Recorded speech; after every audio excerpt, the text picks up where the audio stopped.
ఇవాళ మనం ఒక చాలా సింపుల్గా చాలా టేస్టీగా ఉండే వెజ్ పులావ్ రెసిపీ అనేది చేసుకుందామండి. ఇది మనకి క్యాటరింగ్ స్టైల్లో టేస్ట్ వస్తుంది అండ్ చాలా బాగుంటుంది, చాలా ఈజీగా చేసుకోవచ్చు and best for lunch boxes అండి. చాలా ఫ్లేవర్ఫుల్గా ఉంటుంది. మనం ఈజీగా రైతాతో అనేది దీన్ని మనం సర్వ్ చేసుకోవచ్చు.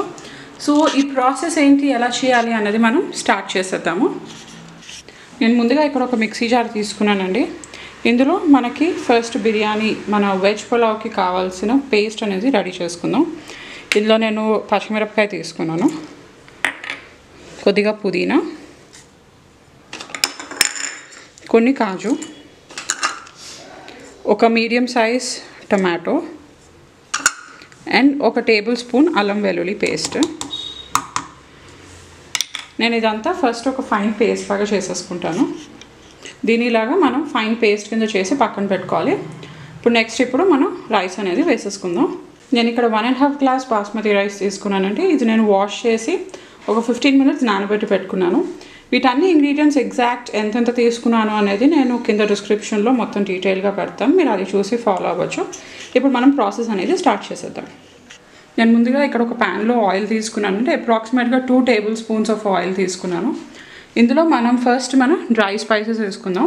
నేను ఇందులో దాల్చిన చెక్క, షాజీరా, లవంగాలు, ఇలాచీ అండ్ మన మసాలా పువ్వు అనేది వేసుకుంటున్నాను.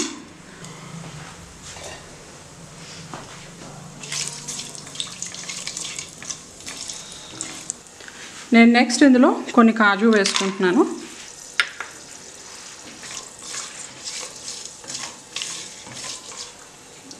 నెక్స్ట్ సన్నగా కట్ చేసి పెట్టుకున్న ఉల్లిపాయ ముక్కలు, ఇది అప్రాక్సిమేట్గా 1/2 కప్ ఆనియన్ పీసెస్ అండి.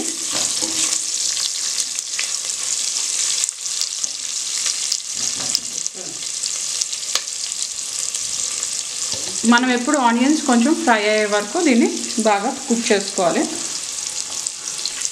మనకి ఇక్కడ ఆనియన్స్ ఫ్రై అయ్యాయండి. నెక్స్ట్ నేను ఇందులో కొద్దిగా క్యారెట్ అనేది వేసేసుకుంటున్నాను. ఇది వెజిటబుల్స్ మీరు మీ ప్రిఫరెన్స్ ప్రకారం ఎక్కువ తక్కువ అనేది వేసుకోవచ్చు.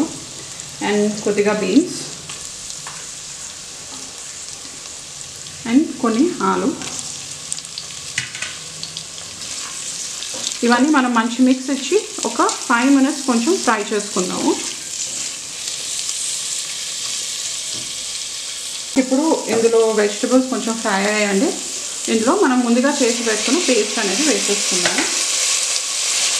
ఇదంతా కూడా మనం బాగా కలుపుకొని ఆ పేస్ట్ పచ్చివాసన పోయే వరకు ఫ్రై చేసుకోవాలి. ఇది మసాలా ఫ్రై అయిందండి. నేను నెక్స్ట్ ఇందులో బఠానీ వేసుకుంటున్నాను. ఇది ఫ్రోజన్ బఠానీ, సో నేను లాస్ట్కి వేస్తున్నాను. మీరు మామూలు వాడితే కనుక ముందర వెజిటబుల్స్ వేసినప్పుడు వేసేసుకోవచ్చు.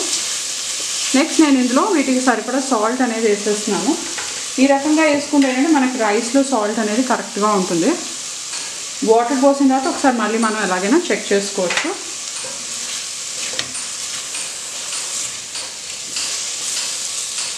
సో నెక్స్ట్ ఇప్పుడు నేను ఇందులో వాటర్ అనేది యాడ్ చేసేసుకుంటాను. నేను 1 గ్లాస్ బాస్మతి రైస్కి 1.5 గ్లాస్ వాటర్ చప్పున తీసుకుంటున్నానండి.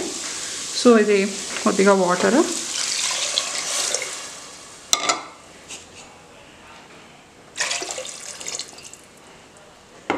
ఇప్పుడు ఇదంతా ఒకసారి మనం మిక్స్ చేసేసుకుందాం.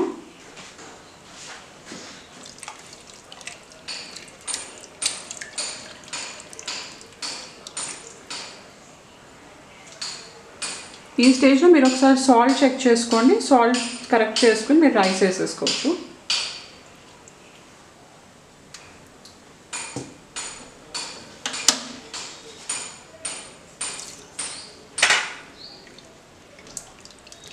ఇప్పుడు మనం ముందుగా నానబెట్టి పెట్టుకున్న బాస్మతి రైస్ అనేది వేసేసుకుందాం.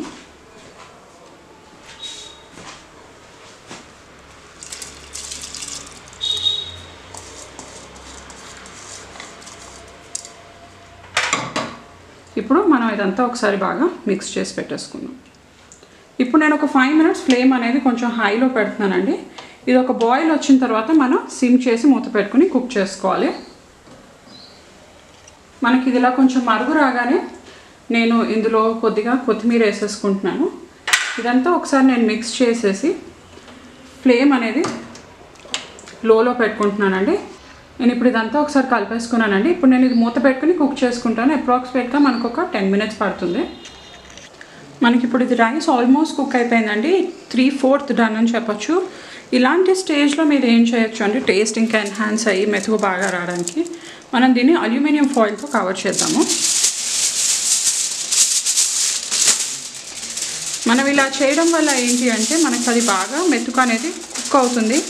ఎక్కడ గట్టి కానీ పచ్చి కానీ లేకుండా లోపల ఉన్న ఆవిరితోనే కుక్ అవుతుంది.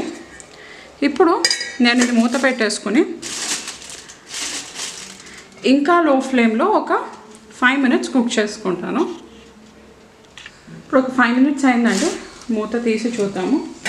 మనకి రైస్ అనేది చాలా పర్ఫెక్ట్గా అయిపోయింది. చూసారా?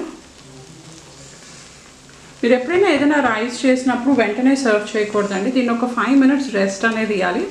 సో ఇప్పుడు నేను స్టవ్ అనేది ఆఫ్ చేసేసుకుంటున్నాను. మూత పెట్టేసి ఒక 5 minutes నేను కలపకుండా ఉంచేస్తాను.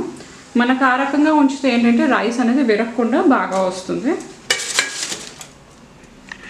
నేను ఇప్పుడు ఇది 5 minutes రెస్ట్ చేశానండి దీన్ని రైస్ని. ఇప్పుడు చూసారా? ఇప్పుడు మనకి ఇది బాగా ఫ్లఫీగా ఎంత విడివిడిగా వచ్చింది చూసారా? మనకి ఎక్కడ మెతుకు అనేది విరగదు, ఎంత విడివిడిగా వచ్చింది.